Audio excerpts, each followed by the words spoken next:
প্রথমত বলবো ওই মডেল, যে মডেল ওই যে হুজুরের সাথে বিয়ে বসছে, তো ওই মডেল আগে কি ছিল? আগে মডেল ছিল। তো তাহলে ওই মডেলকে হুজুর বিয়ে করছে কোন উদ্দেশ্যে? আবেগে। হুজুর বিয়ে করছে আবেগে। কেন? হুজুরের জানা দরকার ছিল, সে মিডিয়ার সামনে ছিল, সে মডেল ছিল, সে এখন ইসলাম গ্রহণ করছে।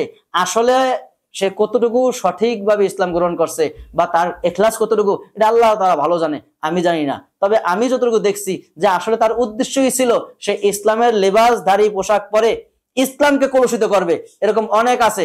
আসসালামু আলাইকুম ওয়া রাহমাতুল্লাহ।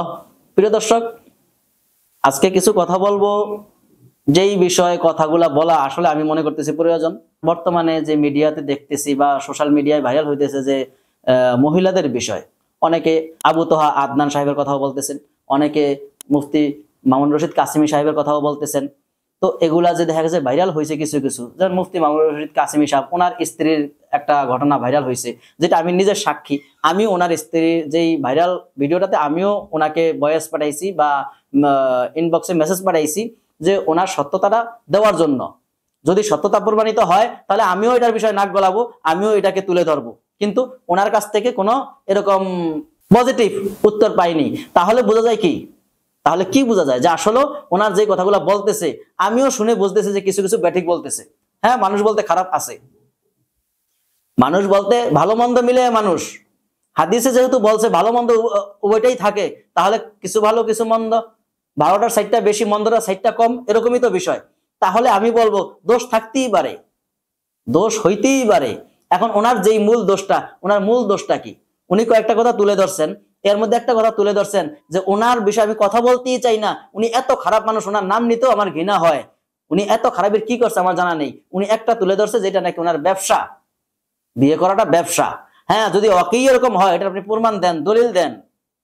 আর এটা নিয়ে সাধারণ জনগণ আপনারাও উৎসাহিত, এটা নিয়ে আপনারাও গুণা চর্চা করতেছেন। হ্যাঁ, আসল সত্যতা কতটুকু এটা কয়জন যাচাই করতেছে? বর্তমানে যাচাই জিনিসটাই উঠে গেছে।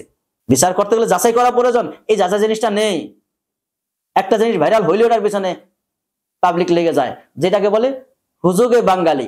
আমাদের বাংলাদেশটা এরকম হুজুগে বাঙালি, যেটা শুনছে ওটার পিছনে দৌড়ায়, যেটা শুনছে যেটা ওই যে ওখানে কি একটা বলে যে শুনছে যে পাখনাওয়ালা ঘোড়া আসছে দেখতে যাই, কিন্তু আসলে পাখনাওয়ালা ঘোড়া কি আছে? ওই যে শুনছে তারপর যাইতেছে, উনি নিজেও জানে যেরকম ঘোড়া নাই, তারপরেও রূপকথার কাহিনী মনে করে উনি দৌড়ে যেতেছে। আমাদের বাঙালিদের হিসাবটা হয়েছে এরকম, একতরফা শুনলে। আর যদি সেই শোনা কথাটা যদি হয় হুজুরদের বিরুদ্ধে, তাহলে তো নাস্তিক পাড়ায় আনন্দের ঝড় বসে এবং নাস্তিক পাড়া উল্লাসিত হয়ে যায় এবং নাস্তিক পাড়ায় আনন্দ সৃষ্টি হয়। কিন্তু আসলে পরে যাচাই করতে গেলে দেখা যায় যে আসলে ওটা সঠিক কথা না, ওটা বেশিরভাগই ব্যাঠিক কথা। তা আমি বলবো আবু তোহা আদনান সাহেবের কথা এবং মুফতি মামুনুর রশিদ কাসেমি সাহেবের কথা, এখন বর্তমানে এই বিষয়গুলো চলতেছে। আরো অনেক আগে আরেকটা বিষয় চলতেছে, আরেকজন কি আলেম মুফতি কি নাম যেন, ওনার নামটা ওটা মনে নেই। যাক, এরকম হুজুরদের বিরুদ্ধে এরকম কথা চলতেছে। হ্যাঁ, আসলে দেখার বিষয় যারা মিডিয়াতে কথা বলতেছে। আমি বলবো এর আগে যে একজন হুজুর ছিল, ওই যে কি নাম যেন, মডেলকে বিয়ে করছে, মডেলের নামটা জানা নেই আমার, আপনারা যদি জেনে থাকেন তাহলে ইনবক্স কমেন্ট করেন। তো মডেলকে বিয়ে করছে, তো আমি বলবো প্রথমত এই দোষটা কার? হুজুরদের দোষ নাই আছে, কিন্তু দোষটা কতটুকু, দোষের কতটুকু গ্রহণযোগ্যতা আছে এটা দেখার বিষয়। হ্যাঁ, হুজুরদেরও দোষ আছে, হুজুরদের দোষ নাই যে তা না, কিন্তু আমাদের আওয়ামদেরও দোষ আছে, এটা দেখার বিষয় আছে। আওয়ামদের দোষটা কেন? আওয়ামরা যেটা শোনে ওটার পিছনেই লাগে, ওটা তাহাকিক করে না। আর এখন বর্তমানে যে এআই এর যুগ, এআই এর দ্বারা কত কিছু হইতেছে এটাও সে চিন্তা করে না, ভাবতেও পারে না। আমার জানা মতে আমি জানি যে অনেক ওলামা একরামও এআই এর ভিডিও কি বোঝে না, এটা যে এআই এর ভিডিও ওটাও উপলব্ধি করতে পারে না, বোঝে না। অনেক ওলামা একরাম আছে, অনেক চালাক চতুর আছে, এআই এর ভিডিও বোঝে না। হ্যাঁ, তারপর আমি বলবো যে ভিডিওগুলা ভাইরাল হয়েছে, এই ভিডিওগুলা এআই না, ঠিক আছে, কিন্তু আপনি ওই মডেলের কথা বলেন। প্রথমত বলবো ওই মডেল, যে মডেল ওই যে হুজুরের সাথে বিয়ে বসছে, তো ওই মডেল আগে কি ছিল?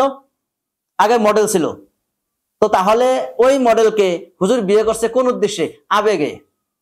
হুজুর বিয়ে করছে আবেগে। কেন?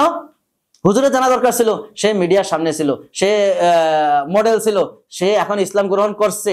আসলে সে কতটুকু সঠিকভাবে ইসলাম গ্রহণ করছে বা তার ইখলাস কতটুকু, এটা আল্লাহ তাআলা ভালো জানে, আমি জানি না। তবে আমি যতটুকু দেখছি যে আসলে তার উদ্দেশ্যই ছিল সে ইসলামের লেবাসধারী পোশাক পরে ইসলামকে কলুষিত করবে, এরকম অনেক আছে।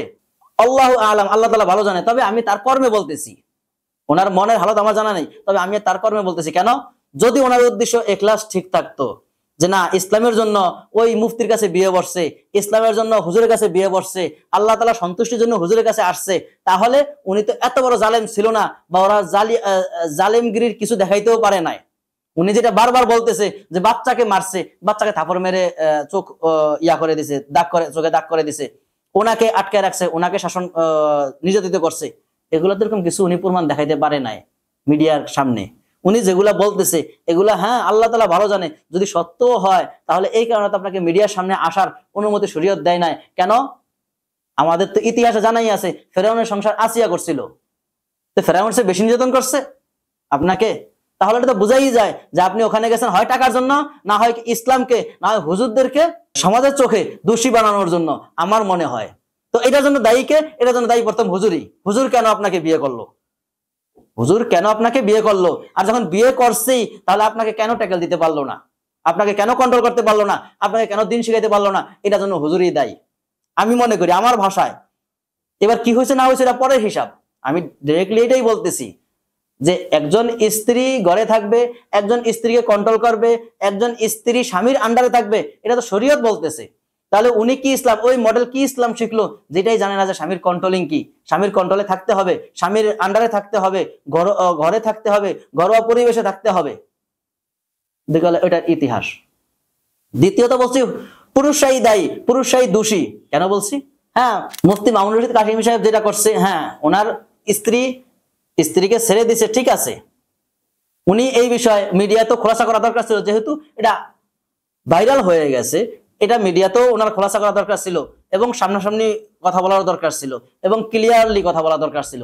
উনি যেই পয়েন্টগুলো বলছে, প্রথম পয়েন্ট বলছে আপনি ব্যবসা করেন, আপনি এই পয়েন্টে কি উত্তর দিচ্ছেন, কতটুকু সত্যতা দিচ্ছেন এবং প্রমাণ দিচ্ছেন? আর উনিও যে বলছে মুফতি মামুনুর রশিদের স্ত্রী যে বলছে যে এটাতে উনি ব্যবসা করে, উনিও সত্যতা দিতে পারে নাই।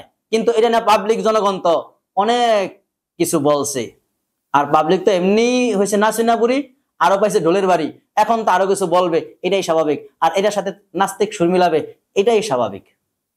হ্যাঁ, আর যেটা বলবো যে আবু তোহা আদনান সাহেব যেটা করছেন, সাবিকুন নাহার যে ভাইরাল ম্যাডাম, হ্যাঁ সাবিকুন নাহার, উনি যেগুলো বলতেছেন, ঠিক আছে, ওনার বলার আগে আগে আমরা শুনি যে ওনার অতীতে কয়টা বিয়ে হয়েছিল, এটা আমি প্রমাণ দিতে পারবো না। তবে আমি যতটুকু মিডিয়ায় দেখছি, আমার মিডিয়ায় দেখার পরে যেটা আমি আমার পক্ষ থেকে অ্যানালাইসিস করছি যে ওনার প্রথম স্বামী একজন ছিল, দ্বিতীয় স্বামী আরেকজন ছিল, তৃতীয় স্বামী ছিল আবু তোহা আদনান সাহেব, যদি আমি ভুল না করে থাকি। তাহলে এই সাবিকুন নাহারও তো বদনাম তোহমত দিয়েছে।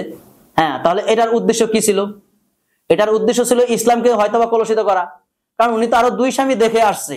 আমি বলবো যখন 3 নম্বর স্বামীর কাছে আসছে, তখন ওই 3 নম্বর স্বামী যদি একদম নির্যাতিত করতে করতে করতে করতে শেষ পর্যন্ত নিয়ে যেত, হায়াতও শেষ করে ফেলতো, তাহলে তো ওনার 3 নম্বর স্বামীর কাছেই থাকা দরকার ছিল, মৃত্যু পর্যন্ত 3 নম্বর স্বামীর আন্ডারেই থাকা দরকার ছিল। কেন? যেহেতু উনি তো অতীতে 2 স্বামী দেখে আসছে। তাহলে একটা মহিলা মানুষ, সে 2 স্বামী দেখে আসছে, এখন 3 নম্বর স্বামীর কাছে যদি সে সম্মান বোধ না করতে পারে, সম্মানের সহিত থাকতে না পারে, ইজ্জতের সহিত থাকতে না পারে, ইজ্জতের চিন্তা না করে, সন্তানদের চিন্তা না করে, তাহলে ওই মহিলার দ্বারা দিনের কতটুকু ফায়দা হবে, ওই মহিলা দ্বারা দিন কতটুকু কায়েম হবে, ওই মহিলা দ্বারা স্বামীর কতটুকু খেদমত হবে? এটা আমার জাতির কাছে প্রশ্ন। তাহলে বুঝাই যায় যে এটা একটা নাস্তিকদের চক্রান্ত, বা এটা ইসলামকে একটা কলুষিত করার জন্য, হুজুরদেরকে বেইজ্জতি করার জন্য এটা একটা চক্রান্ত, বা হইতে পারে যে মহিলাদের এটা একটা পেশা বা ব্যবসা।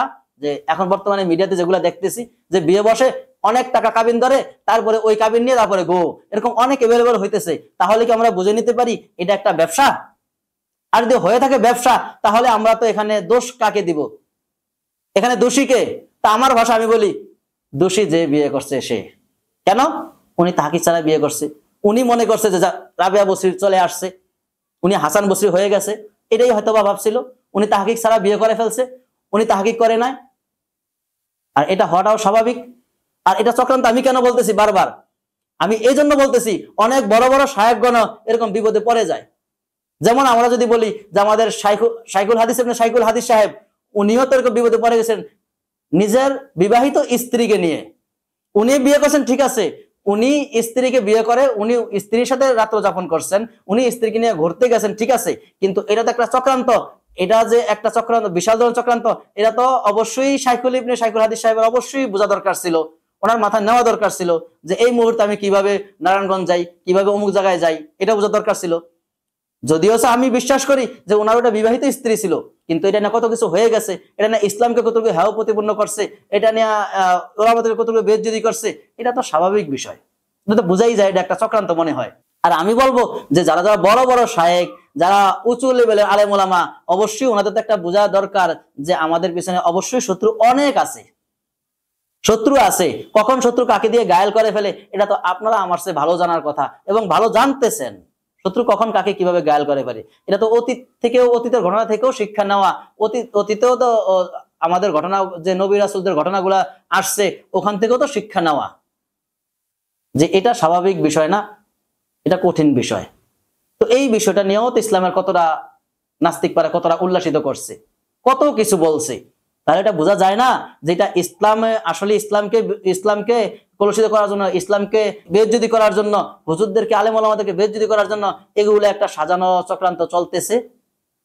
এটা তো বাস্তবতাই দেখা যায়, এটা বাস্তবতা দেখা যায় না। তবে আমি বলবো যে শাইখুল হাদিস সাহেবকে যিনি আহ্বান করছে, এই টাইমে কেন আহ্বান করছে?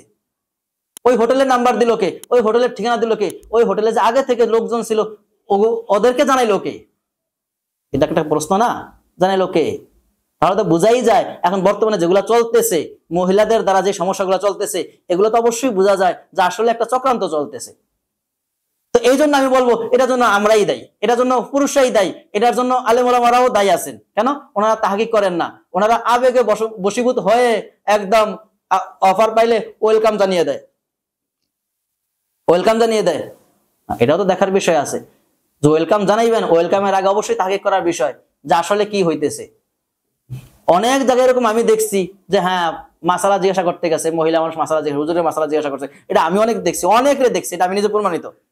অনেকরে দেখছি মাসালা জিজ্ঞাসা করতেছে, অনেক মুফতি সাহেবদেরকে, অনেক শাইখুল হাদিস সাহেবদেরকে, মহিলা নিজে সরাসরি মাসালা জিজ্ঞাসা করতেছে।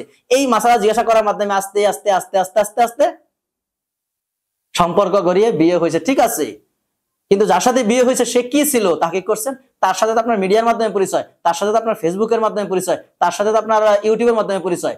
তাহলে আপনি কিভাবে কি করলেন? তাহলে আমি এই জন্যই বলি যে যতই যা হইতেছে ঘটতেছে, যাই হইতেছে না হইতেছে, মহিলাদের ইস্যু করে এটার জন্য হুজুরদের দুর্বলতা বা হুজুরদের না বোঝার কারণে বা হুজুররা জেনে শুনেও হয়তো এরকম হয়ে ঘটনা ঘটে যাইতেছে। তো এটার জন্য অবশ্যই আমি মনে করব যে না, হুজুরদের আরো সচেতন হওয়া উচিত। হুজুরদেরকে টাকার লোভ দেখে নষ্ট করবে না, হুজুরদেরকে মানুষ টাকার লোভ দেখাবে না, ঘুষের লোভ দেখাবে না, হুজুরদেরকে এইভাবে নেক্সট ধোঁকা দেওয়ার চেষ্টা করবে, যেটাকে শরীয়তে বলছে এবং ইতিহাসে তো আমরা জানি যে নারী দিয়েই নষ্ট করবে। এটা তো একটা স্বাভাবিক, কম বেশি সবাই জানি, তারপরেও অনেক সময় আমরা এটা ভুলে যাই। তো যাই হোক, অনেক কথাই বলে ফেলছি, যতটুকুই বলছি আল্লাহি ইসলামের জন্য বলছি, আমাদের ইসলামের যাতে দিনের জন্য উপকার হয়, আমাদের জন্য উপকার হয়, জাতির জন্য উপকার হয়, সেই উপকারের নিয়তে বলছি। আল্লাহ তাআলা আমাদেরকে বোঝার তৌফিক দান করুন। আসসালামু আলাইকুম। ঘরের নিত্য প্রয়োজনীয় পণ্য পেতে ভিজিট করুন www.kistbazarbd.com। কিস্ত বাজারের বর্ষপূর্তি উপলক্ষে ওয়েবসাইটে চলছে স্পেশাল ডিসকাউন্ট।